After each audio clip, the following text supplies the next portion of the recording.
I need to feel that I'm worth something, and this makes me feel like I'm worth something. I'm Ari Carpel with Time. Today I'm in Las Vegas at the home of Mike Tyson. The former undisputed heavyweight champ's passion for racing pigeons is the focus of Animal Planet's reality show, Taking On Tyson. Mike, thanks so much for having us to your home. It's a pleasure to be here with you. A reader in Venice, California wants to know what makes a good fighter. You know, a good fighter is not necessarily the greatest fighter ever lived. It's where you want to go. You know what I mean?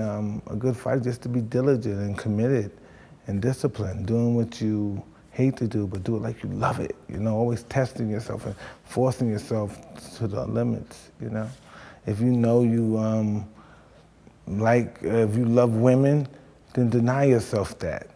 You know what I mean? That's what success in general is all about: sacrifice. From my experience, of any little success I may have had, just be willing to sacrifice, you know. Unfortunately, sometimes you can't have fun accomplishing your goals. And when sometimes people don't have the determination, the will, and the steadfastness, the tenacity, they give in under the slightest struggle. The toughest guys we know, think you hear the old guys say the toughest last longest. No, that's not true. This is not a tough guy world. This is a smart man's world.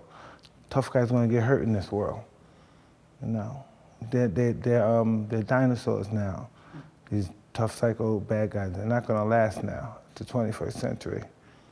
A reader in Aruba asks, what do you feel in your heart after knocking out an opponent? This job accomplished. You know, this is something you practice over the 8-week period, and when you accomplish it, it's just like job accomplished. I trained for that knockout. So sometimes when I was a kid and I had my mentor custom model, so if I knocked the guy out, I would jump up in there and be excited, yeah, and he would be angry. What are you excited for, jumping around for? What's wrong with you? He said, why you act like this is luck? Like, you've been doing this for 8 weeks. You anticipated this happening. Why are you acting so surprised that it happened when you participated in it happening for 8 weeks? Anything different would be a failure. A reader in Italy asks, what would you have done differently? Do you have any advice for young celebrities? Always be premeditated in your life. We can't yell at someone. We lost the privilege to be what you call a celebrity, a person of the world. We lost the luxury to curse someone out in public or anything, you know, if they got on your nerves. This became overbearing. So we lose all these beautiful little cute trinkets, you know, when we get this, whoever they call us, beautiful people, smucks, phony people, whatever it is, you know. But what I realized in life, what I wanted to say to him is that I always thought the more I require was I became a bigger man because I required so much and I had so much. But what I found out in life, as life goes on, life is about losing.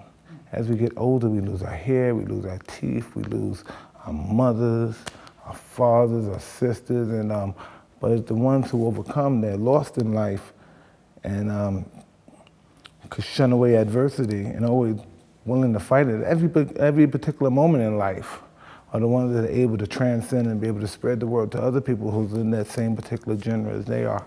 Do you think it's more important to be respected or feared? I would like to be respected. Respect is more powerful than love, I believe. You know, but how many people out of the obligation of love, Machiavelli, out of the obligation of love have we hurt? Just think about it. Everybody that's listening to me, just think out of the obligation of love. This is my sister, my brother, my girlfriend that I cheated on. My boyfriend who I didn't tell him everything, or else he should have knew this is not his child, or whatever the situation may be, you know what I mean? We just have to know this is what it is, you know what I mean? Some people can get by with just being respected. Some people get higher for being feared. Jeff from Laguna Niguel, California asks, that's an awesome neighborhood, right? That's an awesome neighborhood. I love that neighborhood. When will we see you again on the big screen? And we have a production company called Tyrannic, and we're working on a project. I wish I could tell you, hopefully with HBO, we're working on a project. And it's just going to really God willing, a lot of things are going to happen that, it's going to be pretty good, and I'm just very grateful. Well, yeah, what I'm trying to convey is gratitude. I'm just really happy everything happened. Because, I was really, I was really on drugs and doing real bad and having nothing at first, and I don't know, one day just boom, something happened. Maybe my daughter died, and that's what happened. Things changed. I don't know who that guy was no more, and it's really bizarre. I was just raised in hell, just chasing people out, just chasing the whole strip club, just doing really crazy stuff, and I just knew it was time to just try to grow up a little bit. The immaturity was just out of whack, so I don't know. I made this commitment with myself that I'm gonna suit up and boot up, come to work, at least ready to work, and just try to do the right thing.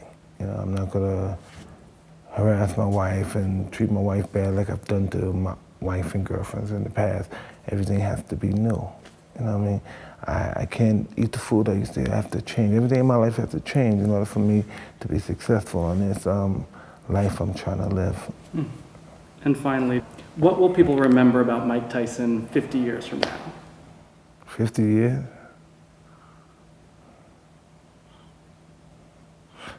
I don't know, that I'm the most destructive, ferocious fighting machine that God ever created. Yeah, that's what I think. Well, Mike, thank you so much. It was really Pleasure, interesting Ari. talking. Thank you, brother. 5, 4, 3, 2, 1, open. We're in another world up here. Joe, let it go. Mike better get ready. He's gonna get an ass whooping. We're not easy pickings. When you do something, you got to do it 100%. We're gonna win because nobody wants to get hit by Mike.